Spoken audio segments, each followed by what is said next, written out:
Okay, after a lengthy time of putting on this putty, I have covered 95% of this kit, giving it that rough texture look, as you can see here.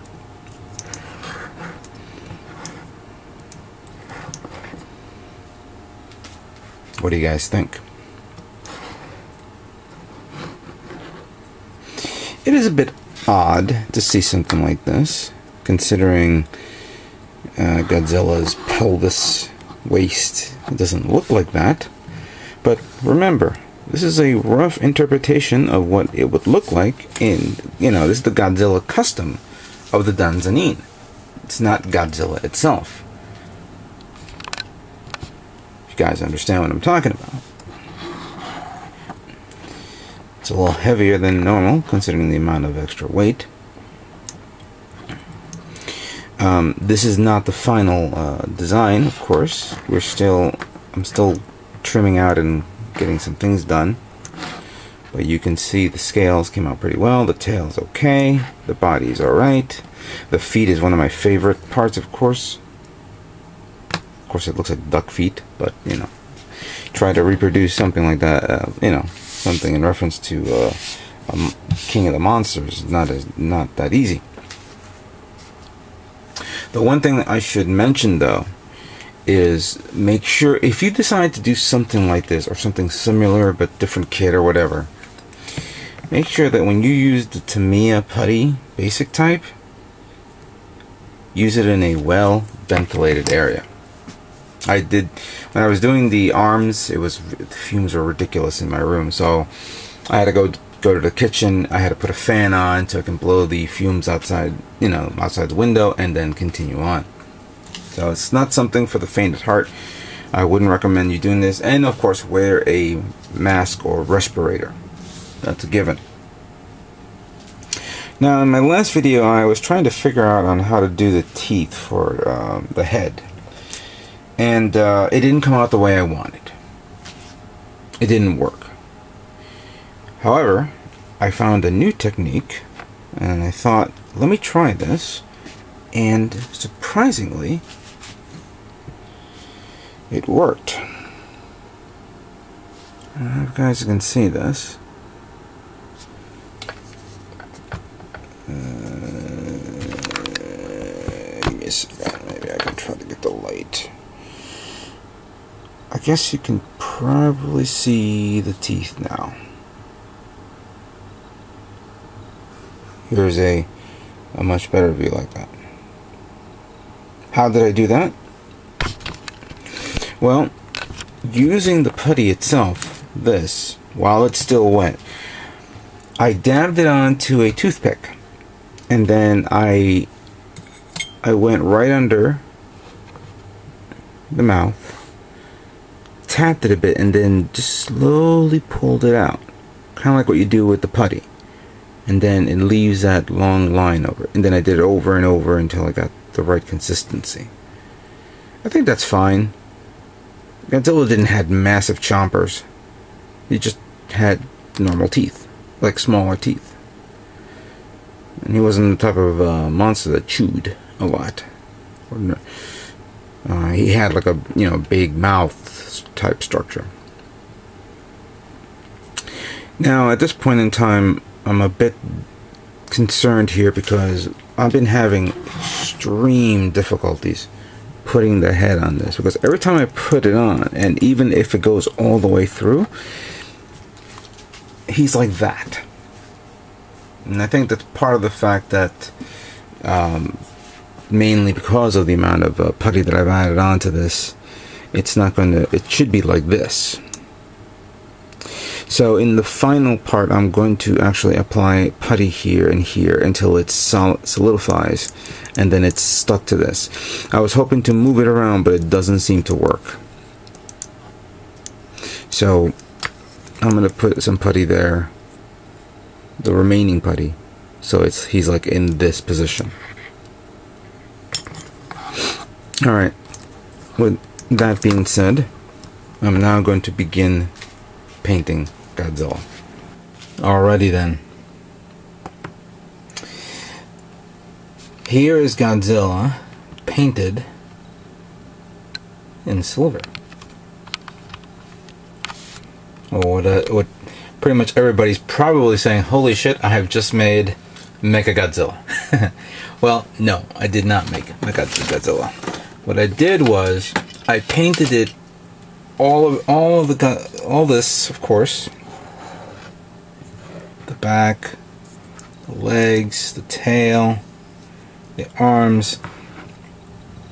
I gave it a primer of this, which is MICA silver from Tamiya.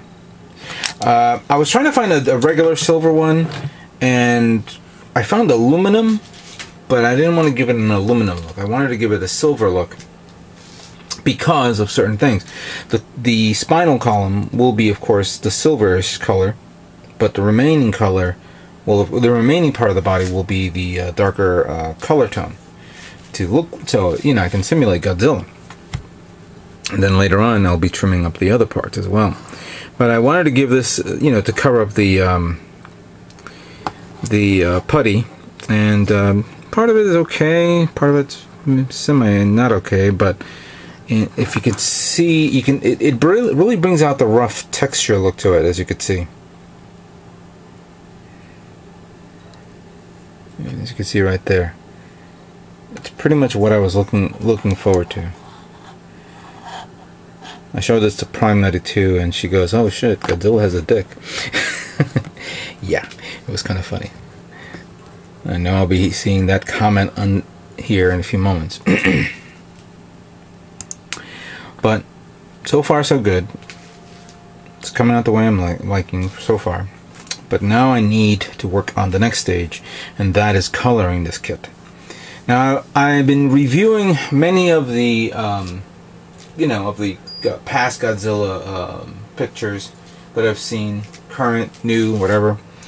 And at first I was going to do black. Then I said to myself, what the hell am I doing? I'm not making this thing black. Godzilla is not black. Godzilla is a charcoalish, greenish color. And I was trying to figure out how I'm going to paint this in the way I want it. So I found, going through my list of paints, I came across two paints that I wanted to try. First up is Khaki Drab. It is a darker brownish green color that I can put onto this kit if I want. Another one, I don't have charcoal gray, and I ran out of dark gray. As a matter of fact, I never bothered to buy dark gray anymore because I've been replacing it with German gray. And I thought this would probably be perfect if I merged these two colors together to form the pattern, you know, the color tone that I'm hoping for this guy. So I'm going to try this out right now so you guys can all see this. Alright, so we got our tray here. And I'm going to mix this up.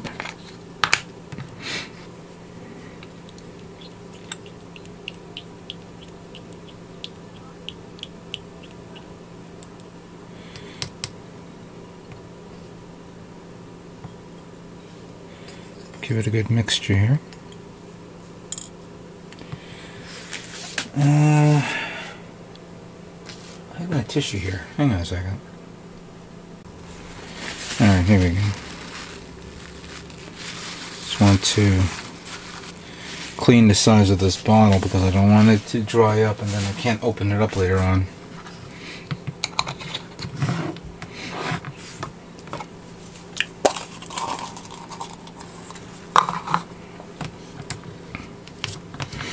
So I think I'm going to do is I'm going to do 2 parts charcoal, or excuse me, German gray, and maybe 1 part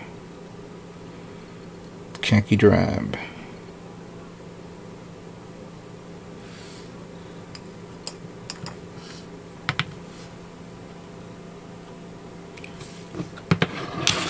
Keep that there for a moment.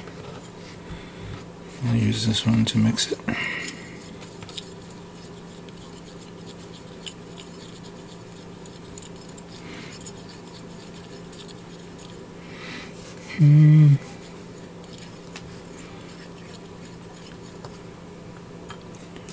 Let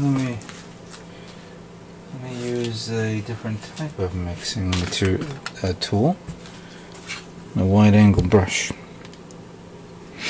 Now many of you guys are saying, why don't I airbrush this kit? Well, again, this kit, even though airbrushing would be a good idea, I wanted to give it a, I wanted to give it at least some of the lining, some of the detail lining on this kit to show it off. And I need one of these, because once this thing is drying, I can then put it away to the side so I can let it dry.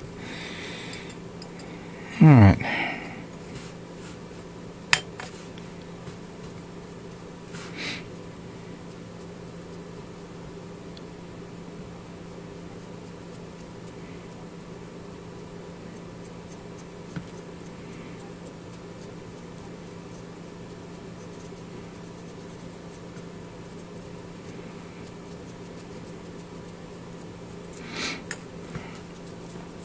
Unlike a Gundam kit, where you know the streak marks would definitely ruin it, I don't have to worry about this one, since the streak marks will probably work well to conform with the contours and the shape of the actual arms and legs of a creature, not of a mobile suit. Remember, this is not a kit of a mobile suit. It is the conversion look to a Godzilla, to a monster.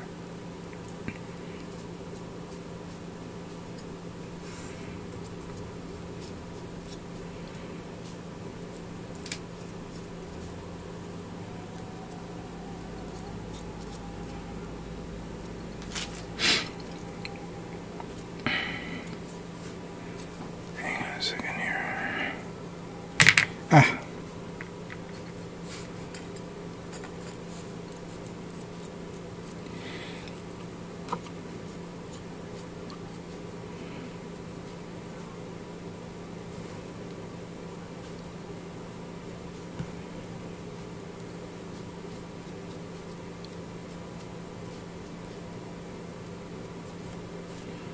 It's starting to dry up a bit, I can feel it, but that's pretty much what I'm going for.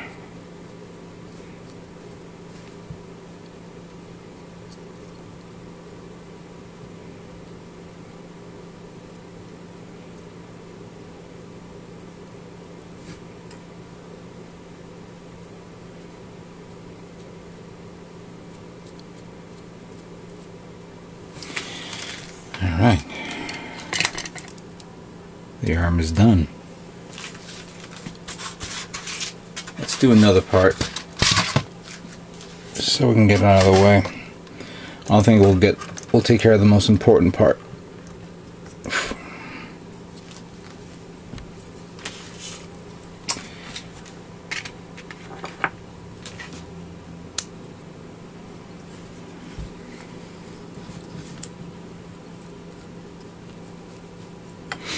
Alright, see how this works. Give it a little close up there for you guys to see.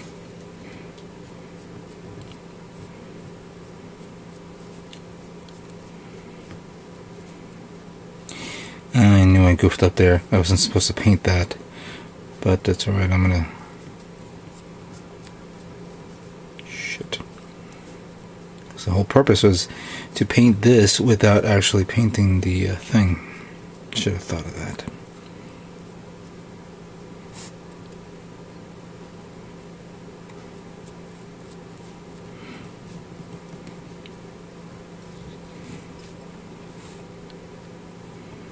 Better not make the same mistake twice.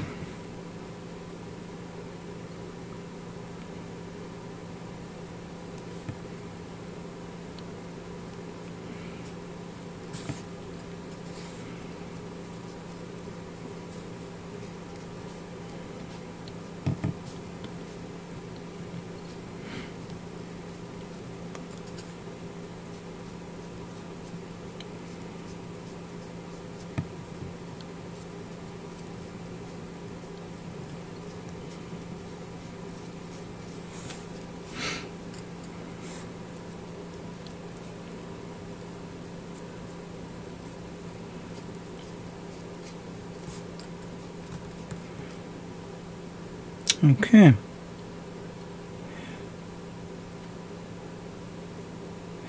I think it's coming out the way I like it.